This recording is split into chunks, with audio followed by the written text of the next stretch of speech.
Attention, les opinions que vous allez entendre dans ce podcast sont le fruit d'une intense réflexion, mais d'absolument aucune recherche concrète, comme toute émission de débat divertissement qui se respecte.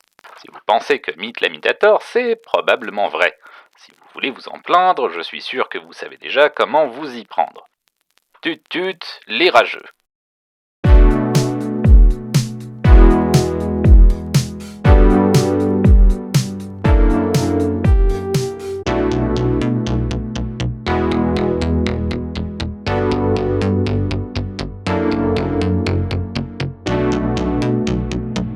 Salut tout le monde et bienvenue dans Hot Takes et Slow Burn, le podcast qui distille les cerveaux et rince les opinions. Je suis Mythe la Mythe, j'ai beaucoup de choses à dire, j'ai que ça à foutre, et pour cette émission je suis rejoint par Léa. Salut Léa. Salut Mythe. Salut à tous. Alors Léa, ça va ? Bah oui, ça va bien, merci, et toi ?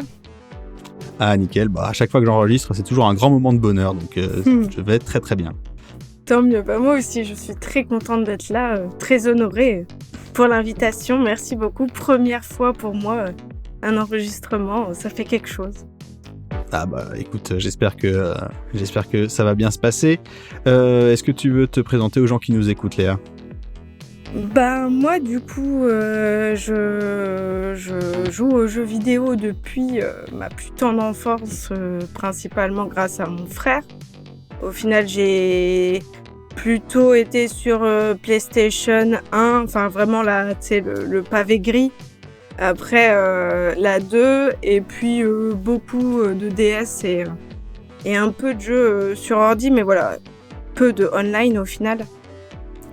Et puis sinon, aujourd'hui, j'ai commencé à streamer, cette année, j'ai commencé à streamer depuis début février, et donc vous pouvez me retrouver sous le pseudo Tidorfa PH, et voilà. Très bien, on mettra tous les liens pertinents dans la description de l'épisode pour qu'on puisse te retrouver. Et donc la raison pour laquelle je t'ai invité pour cette émission, Léa, c'était pour parler d'un sujet qui va permettre de clore un petit peu un triptyque qui avait commencé l'année dernière avec l'épisode en compagnie de Noah de For the Plot à propos des jeux moyens, oui. Et ensuite avec ce bon vieil aficionado de Pragmatic Max à propos des mauvais jeux. Et avec toi aujourd'hui, nous allons terminer la trilogie en parlant de la dernière catégorie, les bons jeux. Ah grand sujet. Grand sujet, finalement peut-être le sujet le plus central, peut-être la racine de tout ce qui fait qu'on parle de jeux vidéo, puisque sans bon jeu, est-ce qu'on continuerait à jouer ? C'est ça. C'est une question qui vaut la peine d'être posée. C'est clair. Alors, on va commencer très simplement, Léa. Est-ce que récemment, t'as joué à un jeu qui t'a paru comme étant bon, un truc qui t'a plu, qui t'a fait plaisir Je vais pas refaire toute la tirade de Julien Chiez sur les jeux qui font du bien, mais c'est un peu l'idée. Du coup, oui. Avec justement mes débuts dans le streaming, j'ai eu du coup l'occasion de me replonger dans vraiment un jeu d'enfance, moi qui m'a beaucoup marqué et que j'ai pu redécouvrir en live. Retomber amoureuse une deuxième fois, même si, encore une fois, je ne dirais jamais qu'un jeu est parfait, mais pour moi, il m'a apporté énormément de plaisir. Et alors, c'était quoi ce jeu ? Kaya Dark Lineage. Donc, un petit jeu PS2. J'avais noté les infos, sorti en 2003, développé par Eden Games. Donc voilà, un petit jeu avec une ambiance folle. Vraiment, moi, ce qui m'a captivée quand j'étais plus jeune, et je l'adore toujours aujourd'hui, c'est vraiment l'univers, l'ambiance, les personnages et le gameplay. C'est action plateforme, c'est ça ? Ouais, en gros, c'est un action plateforme principalement, mais ce qui est vrai, ce que je vais justement apprécier et ce que je vais mettre en avant, c'est surtout sa diversité de gameplay, parce que il va y avoir du combat, il va y avoir de la plateforme, mais il va y avoir aussi de la glisse avec un genre de snow. Il va y avoir de la chute libre, où vraiment, faut éviter les plateformes pour pas die. Et de la lévitation, il y a un peu de même de collection, en mode tu dois remplir ton zoo si t'as envie, t'as quelques défis à l'intérieur du village si vraiment tu veux EP tes skills. Mais voilà, enfin, ce que j'aime vraiment, c'est ça. Il y a tout. Il y a tout qui réunit. C'est l'univers, l'ambiance, le fait que j'ai envie de découvrir à chaque fois ce qu'ils proposent. Alors, c'est pas facile, mais justement, comme je disais, ça donne aussi cette satisfaction personnelle de réussir aussi à le terminer. Ouais, je vois. Effectivement, c'est vrai que ça fait toujours plaisir de finir un bon jeu. En ce qui me concerne, très récemment, j'ai fini un jeu sur PlayStation 5 que je recommande vivement à quiconque possède une PlayStation 5. Alors je sais que on a beau être encore à l'automne 2022, ça reste une console difficile à se procurer. Oui. Et en plus, il y a une augmentation de prix. Oui. Ceci dit, tout ça mis à part, je recommande vraiment très chaudement l'incroyable Returnal. Ah bah j'ai même pas besoin de le taper, je sais de quoi tu parles. Donc le jeu qui est à la fois un roguelike, mais aussi un walking simulator, mais aussi un thriller psychologique, mais aussi un jeu d'horreur, mais aussi un drame familial. Ouais, trop cool. Un jeu avec un gameplay extraordinaire et une narration à la hauteur du gameplay. Ce qui était vraiment mal barré pour un jeu qui se présente initialement comme un jeu de tir à la troisième personne, mais c'était... L'ambiance est dingue aussi. Hein. Il était complètement dingo ce jeu. J'ai passé 55 heures dessus, je les ai pas sentis filer et je pourrais facilement y remettre autant avec un plaisir sans cesse renouvelé. Et du coup, bon après, on veut pas spoiler et moi personnellement je l'ai pas fait et je sais pas si je le ferai un jour parce que c'est pas le gameplay avec lequel j'ai l'habitude de jouer, mais je l'ai vu grâce à Max et lui il avait du coup terminé une fois, il avait le relancé parce qu'il y avait justement cette intrigue en fait. Et je pense que là est tout aussi la définition d'un bon jeu, c'est est-ce que t'es happé? Est-ce que t'as envie d'y retourner? Est-ce que, comme tu disais, est-ce que ça t'a apporté du plaisir, en fait? Ah oui, l'envie d'y retourner. Alors, dans le cas d'un roguelike, évidemment, c'est un petit peu une fonction de gameplay basique d'avoir envie d'y retourner. Donc, si le jeu est bien fait, on va être pris dedans. Mais oui, je suis d'accord avec toi. Une des métriques qui, pour moi, fait qu'on peut mesurer si un jeu va être bon ou pas, c'est est-ce qu'on a envie d'y retourner. Et c'est quelque chose qui m'avait beaucoup marqué il y a une grosse dizaine d'années de ça, quand j'avais joué à Metroid Other M sur Wii. Parce que jusque-là, à l'époque, j'avais l'habitude de prendre le temps de refaire une deuxième partie sur les jeux que je finissais. C'était une époque où je consommais des jeux vidéo un petit peu différemment et j'aimais bien y retourner. Et je me suis rendu compte en finissant Metroid Other M que j'avais trouvé tout à fait correct en termes de gameplay, même si effectivement l'histoire et sa traduction laissent pas mal à désirer. Manette en main, ça tenait bien la route. Et il s'est passé un truc. C'est que j'ai relancé une partie comme j'avais l'habitude de faire, et j'ai pas eu envie de continuer très profondément cette deuxième partie, alors que je sortais de Metroid Fusion sur Game Boy Advance, qui est un jeu que je peux finir en boucle encore et encore. C'est un jeu dont je ne me lasse pas. Et donc, avoir ce contraste entre ce Metroid sur Game Boy Advance dont je ne me lassais pas, que je pouvais finir à l'envie, comme si c'était la première fois à chaque nouvelle tentative, et ce Metroid Other M qui était tout nouveau, que je connaissais pas par cœur et qui m'a pas motivé à aller plus loin que les premières minutes de ma deuxième partie, je me suis dit qu'il y avait quelque chose dans la capacité du jeu à nous happer qui m'avait jamais frappé jusque-là et qui était assez manifeste dans cette expérience. Et donc, je suis d'accord avec toi, la capacité du jeu à happer l'attention et à donner envie d'y retourner, pour moi, c'est vraiment un des marqueurs importants de est-ce qu'un jeu va être bon ou pas. Alors après, je trouve, bah voilà, enfin c'est mon argument, donc évidemment j'en suis d'accord, mais c'est juste, il y a une limite à tout, tu vois, il y a un équilibre pour tout, dans le sens où aujourd'hui, avec justement la sortie de certains jeux, comme par exemple justement Fortnite ou quoi, qui ont été pensés pour happer, mais pas forcément en bien, enfin tu vois, il y a la limite du happer c'est bien, mais il faut happer dans le bon sens, tu vois, happer par le fun, pas happer par autre chose, tu vois. Ouais, ça me fait penser à notre ami Pitmull qui avait fait l'épisode sur les Metroidvania et qui a fait il y a pas très longtemps une suite de tweets sur Genshin Impact, donc le jeu chinois gratuit. Ah oui, je ne suis pas sur Twitter. Oh, tu loupes pas grand chose. Franchement, c'est pas la peine d'y aller. J'ai pas envie. T'as bien raison.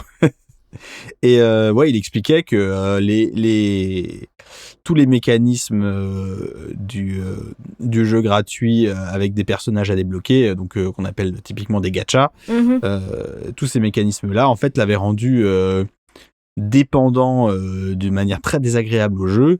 Et le jour où, suite à un concours de circonstances, il s'est retrouvé sorti de la boucle de dépendance, il était à la fois en colère contre lui-même de s'être laissé avoir et en colère contre le jeu de l'avoir manipulé comme ça. Et depuis, je crois qu'il a toujours pas remis les mains sur Genshin Impact. Donc, ce que tu dis, effectivement... Ah, mais je comprends ça à merveille, parce que justement, j'ai aussi un peu ce problème-là. Moi, j'ai eu des sales phases avec certains jeux. Je pouvais jouer 10-12 heures par jour sans problème. Alors, enfin voilà, mon exemple personnel n'est pas forcément fameux, mais c'est Animal Crossing New Horizon. Pendant un temps, je farmais tout le temps. Enfin, je faisais que farmer. Je passais mes journées à farmer et ça n'avait aucun sens. J'ai dû me sortir de cette boucle-là.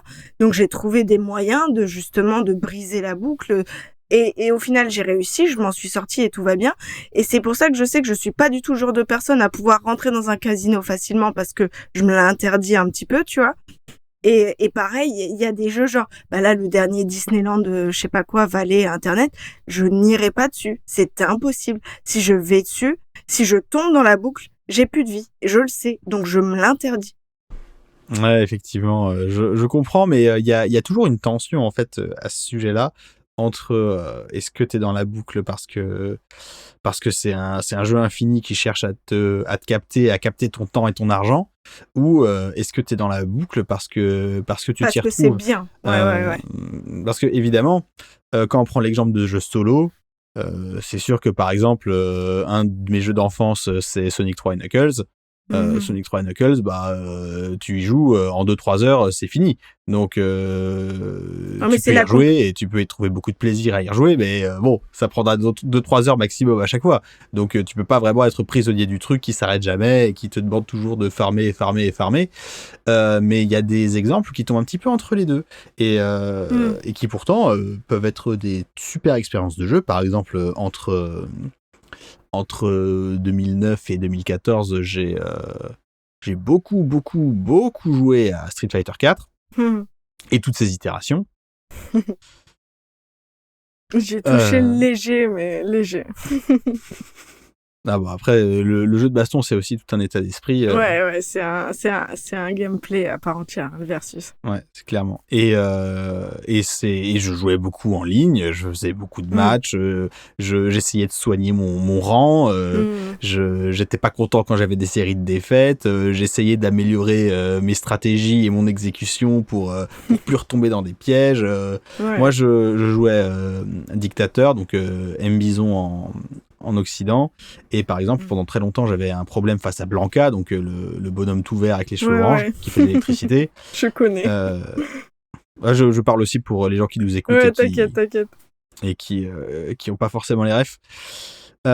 Et pendant longtemps, j'étais en difficulté face à Blanca et j'aimais pas ça, j'étais pas content et j'ai vraiment essayé de bien observer ses mouvements, de bien observer comment je pouvais réagir. Et au fil du temps, je me suis rendu compte que, à quelques exceptions près et à quelques adversaires vraiment très très doués, je finissais par plus du tout avoir de problème quand je rencontrais des Blancas en ligne.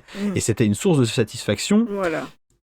qui est difficile à retranscrire dans d'autres expériences de jeu. Et donc, j'aurais pas pu faire ça si je m'étais pas dévoué à ma capacité à m'améliorer face à Blanca. Et donc c'est difficile de dire que je regrette les heures que j'y ai passées, même si j'y ai passé un nombre d'heures assez conséquent, parce que ces sensations-là, ces sentiments-là, il n'y a pas de moyen de les avoir sans y passer un temps conséquent. Et si le jeu, ce sentiment est la seule récompense et que le jeu est un petit peu sa propre récompense, je pense que c'est pas nécessairement dramatique d'y passer beaucoup de temps tant qu'on y trouve son compte et qu'on En n'est fait, pas... la grosse différence justement entre toi, les jeux que tu évoques là tout de suite et les jeux qu'on évoquait avant, c'est que là, il y a, comme on disait, la satisfaction personnelle. Tu me faisais un peu penser dans ce tryhard pénible, mais avec cette sortie un peu lumineuse, à des roguelikes en fait, que ce soit Exac, FTL ou quoi. Quand tu termines une run, t'es au bout de ta vie, c'est trop bien, t'es refait, enfin. Et c'est pour ça que là, le temps que tu passes, il est important. C'est pas comme on disait avec l'exemple de Genshin ou Fortnite. Là, ils essayent de te happer, comme tu disais, pour te pomper l'argent ou quoi. Je pense que c'est peut-être plus un schéma sur les jeux en ligne. Mais, enfin, voilà, je généralise peut-être trop rapidement, mais dans tous les cas, c'est pas le même type de jeu. Toi, tu parles du versus, enfin, voilà, on parle de trucs où on y met du temps, mais ça vaut la peine. Et c'est cool pour nous aussi. Ouais, d'ailleurs, je recommande la merveilleuse vidéo de Polygone sur comment se lancer dans le jeu de baston. Alors, c'est en anglais, mais c'est vraiment super bien fait. Et c'est avec le non moins excellent Patrick Gill qui présente ça. Franchement, je mettrai la vidéo dans la description de l'épisode parce que c'est vraiment 20 minutes très bien dépensées si vous avez une once de curiosité pour le versus.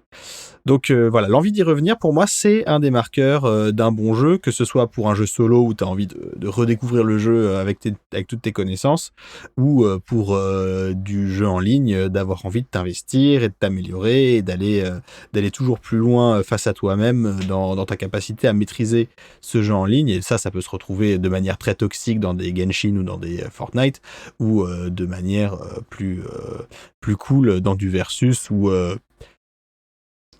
à condition d'avoir une bonne commu autour de soi, dans du MMORPG ou dans du MOBA.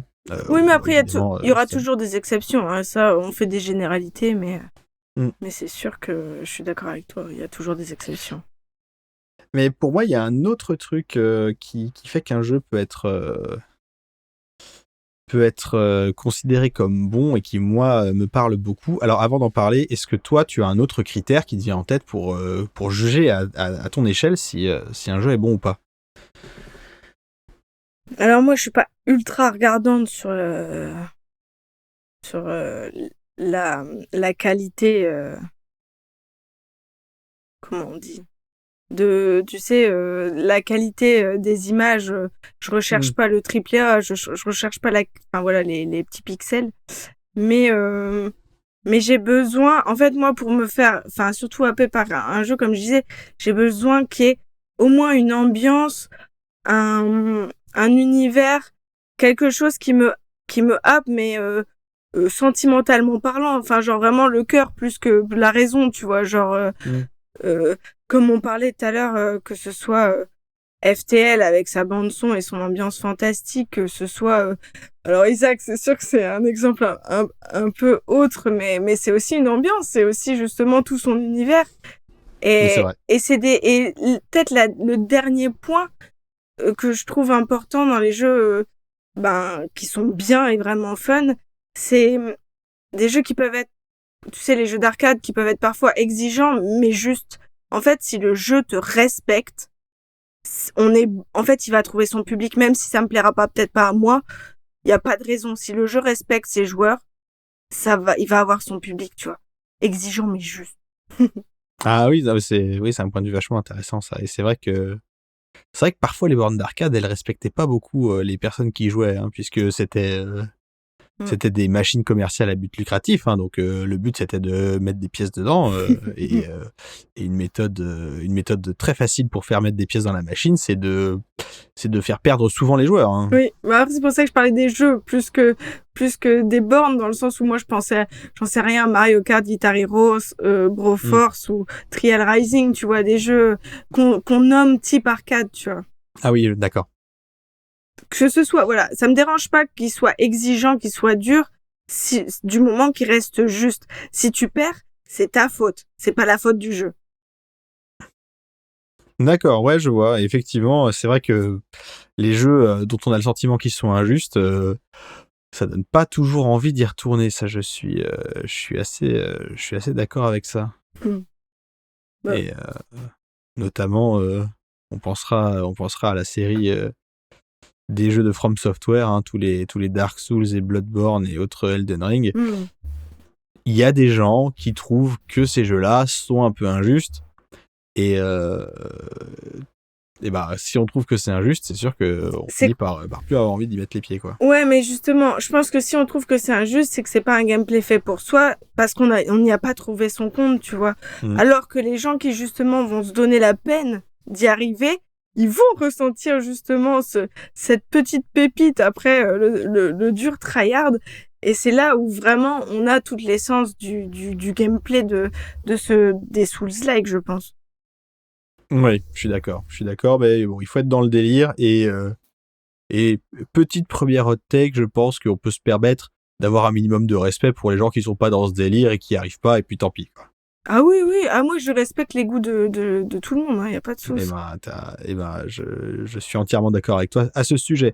Alors moi, un truc auquel j'ai beaucoup réfléchi dans mon appréciation des jeux et qui faisait que je trouvais qu'un jeu était bon ou pas, c'est le sentiment d'être dans le monde du jeu, d'avoir l'impression que le monde a de la substance et qu'on est dedans et qu'on interagit avec ce monde à travers notre expérience de jeu, et que c'est pas juste un support au gameplay, mais que vraiment c'est un monde. Et je pense que c'est une des raisons pour lesquelles je suis toujours très attiré par les jeux d'aventure, les RPG et tous ces jeux où on va avoir la possibilité d'interagir avec des PNJ, des villageois, des marchands, des personnages qui vivent leur vie à l'intérieur de ce monde sans être nécessairement au service de ce que l'avatar de la joueuse ou du joueur a à faire dans le jeu.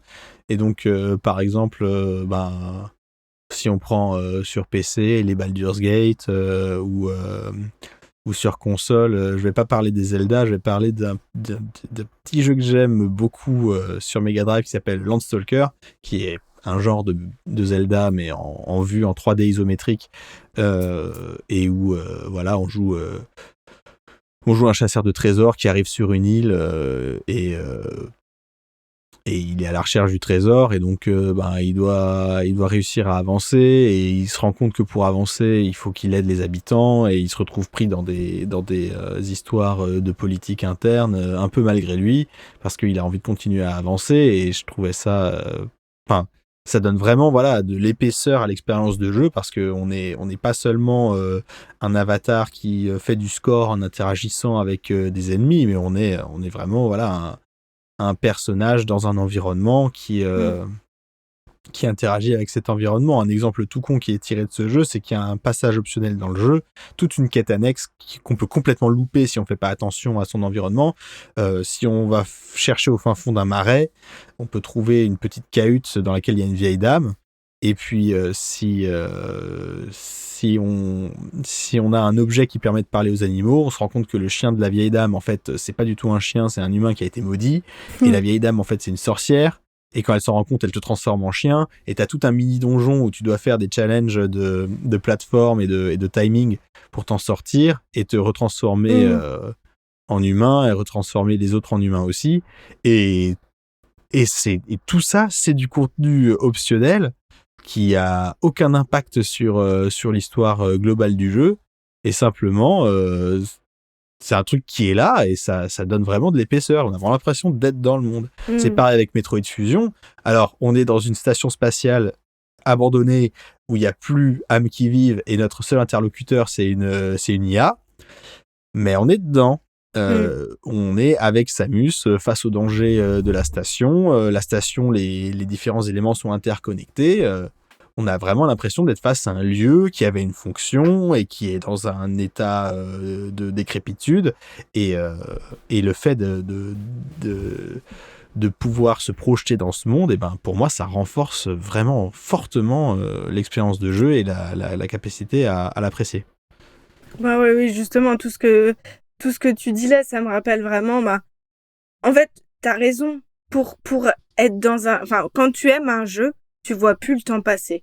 Ça, c'est clair et net. Parce que t'es tellement de temps, et ça peut être, en fait, justement, ça peut être, moi, le dernier jeu que je racontais le lore à tout le monde, tellement il m'avait blow my mind, c'était Subnautica le 1. L'histoire, le lore, je l'ai trouvé fantastique, surtout qu'il n'était pas du tout craché au visage. C'est vraiment toi qui découvres au fur et à mesure les choses. Et du coup, on voyait pas le temps passer. Enfin, c'était fou. Et on se retrouvait en plein milieu de la nuit en mode, bon, bah, faudrait peut-être arrêter quand même. Mais, Ouais, ça m'est arrivé, ça. mais c'était vraiment trop, trop bien. Et même des jeux de gestion, il y a un peu ce truc-là, tu sais, genre quand je jouais aux Sims ou quoi. Bah pareil, je ne vois plus le temps passer, je suis dedans, je suis en train de faire ma maison, elle va être trop belle, et puis, enfin, et voilà, il y a plus rien d'autre qui compte, et pour ça, t'as raison. Et là, ton petit jeu, je l'avoue, je connaissais pas, et tu m'as bien donné envie aussi. Hein. Bah écoute, ça peut se trouver en émulation très rapidement avec un émulateur Mega Drive, et c'est un petit action RPG que moi j'aime beaucoup. Ça s'appelle comment déjà ? Land Stalker, je te l'écris. C'est gentil. Je regarderai ça, j'avoue, ça a l'air pas mal. Ah bah c'est un de mes gros coups de cœur de cette belle époque. Et donc, bah écoute, je pense qu'on a bien fait le tour. Je vais pouvoir faire ma petite hot take maintenant. Ça marche.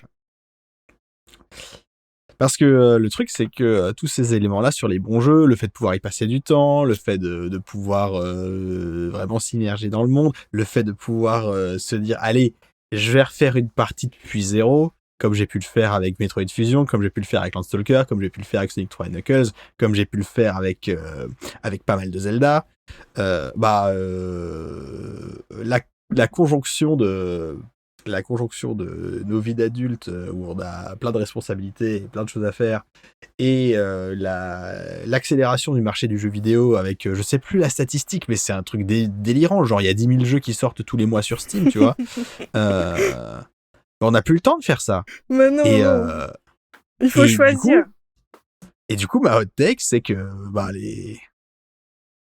les bons jeux, ça n'existe plus, parce que les vies qu'on mène nous empêchent de vraiment sauter le pas, et ça nous rend vulnérables à la culture de la hype. Ah oui, je vois ce que tu veux dire. Ouais, du coup, à cause de nos vies trop remplies, on n'a plus le temps justement de se lancer enfin, on a peur de se lancer dans des aventures comme ça. Et c'est vrai, t'as raison, hein, parce que même moi, alors que c'est entre guillemets mon activité, il y a des jeux, j'ai peur de lancer en me disant, oh là là, dans quoi je m'embarque, tu vois.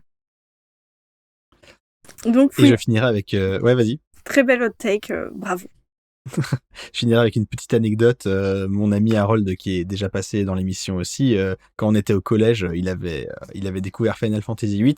Final Fantasy VIII, un jeu copieusement conchié par Jade de l'autre très bon podcast Codex. Et alors lui, il le dira pas comme ça, mais moi je me souviens très bien des discussions qu'on a eues à l'époque sur Final Fantasy VIII, et le coup de est-ce que le jeu est bien quand on y rejoue, je crois que c'est la première fois que j'ai été exposé à cette question-là, parce que au début il y jouait, il dit ah ouais c'est super, le système machin c'est trop bien, et au fur et à mesure des semaines, au fur et à mesure qu'il avançait, et au fur et à mesure que il prenait compte, il tenait compte de tous les tenants et aboutissants de comment le jeu fonctionnait, il finissait par dire que c'était c'était pas ouf, et je pense que s'il avait continué d'y jouer encore 2 semaines, un mois, il aurait fini par me dire c'est de la merde, j'ai jamais vu un jeu aussi pourri sur PlayStation ou même sur une autre console, et je veux plus jamais entendre parler de ce jeu de c'est mort, quoi. Et du coup, bah voilà, la répétition et le temps passé, c'est pas forcément toujours quelque chose qui va faire beaucoup de bien à l'expérience de jeu. Ah non, ça c'est sûr que malheureusement on aura tous des mauvaises expériences, et c'est pour ça que les mauvais jeux existent aussi, tu sais. Ah non, j'ai démontré mathématiquement que les mauvais jeux, ça n'existait pas. Ah oui, moi j'étais pas d'accord, c'est vrai que je te l'ai dit au début, mais je t'ai pas dit pourquoi. Mais bon, ce sera un sujet... c'est un sujet déjà clos, je ne vais pas me permettre de le réouvrir. Ah, ce serait terrible. Ce serait terrible. Et puis surtout, c'est la fin de cet épisode. Je vous rappelle que Hot Takes et Slow Burn est un podcast Studio Carton C. N'hésitez pas à aller écouter Pragmastic, le podcast qui vous parle d'expérience de jeu. Merci à Paul pour le montage. Merci à Simon pour la musique du générique. Oui. Retrouvez la chaîne YouTube de Simon dans la description de l'épisode. Merci à Vincent pour la voix off au début de chaque épisode de Hot Takes et Slow Burn. Merci à vous de nous écouter. Merci à toi, Léa, d'être venue. J'espère que tu as apprécié l'expérience. Avec grand plaisir, c'était vraiment trop cool, et merci beaucoup encore pour l'opportunité. Merci aux auditeurs surtout, c'est grâce à vous qu'on existe. Ah oui, auditeurs, auditrices, on ne pourrait rien sans vous, donc n'hésitez pas à nous suivre sur les réseaux sociaux, Twitter et Instagram, @takesburn. N'hésitez pas à m'envoyer des mails pour m'expliquer que j'ai tort à hottakes.slowburn@gmail.com. N'hésitez pas à nous mettre des étoiles sur tous vos services de podcast, donc que ce soit Apple Podcast, Spotify, votre podcatcher de choix, pragmastic.fr/hottakes, ou encore PodCloud. Vous y allez, vous laissez 5 étoiles parce que ça fait plaisir, merci la MIF, et puis vous mettez un commentaire, vous expliquez, voilà, Mythlamyth, il a des drôles d'idées parfois, c'est un peu bizarre ce qu'il dit, moi ça me fait toujours très plaisir de lire vos commentaires. Ah, même... Et puis Léa, on te retrouve sur Twitch, sur Tidorfa, TIDO-RPHA. Oui, et vous avez même le droit de laisser des commentaires pour dire des choses positives, comme quoi Myth a toujours raison, ce genre de choses, c'est aussi possible. Ah, évidemment. Ok, on va se quitter sur ces bons mots. D'ici là, je suis toujours Mythlamyth, et continuez d'ouvrir votre esprit en jouant à des jeux vidéo. Allez, salut tout le monde. Salut.